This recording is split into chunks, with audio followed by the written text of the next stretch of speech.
Welcome to the Slop Farm. Enjoy the video.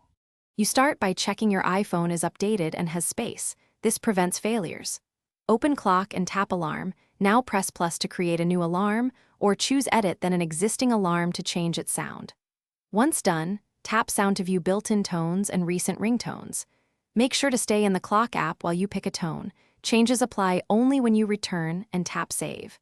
This gets you to the sound selection step quickly and reliably. You now decide whether to use a built-in tone, a purchased ringtone, or a custom sound.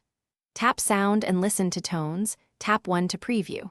If you want a purchased tone, choose Tone Store and follow prompts. For a custom file, import it via GarageBand or sync with iTunes on a computer.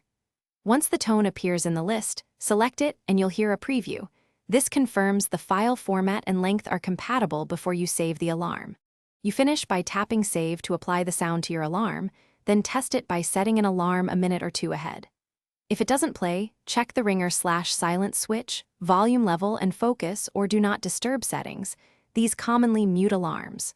For custom tones, re-import using GarageBand or sync again. Incompatible formats won't appear.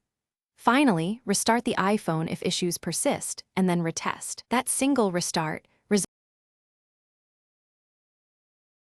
Thanks for watching. Consider subscribing if we helped you today.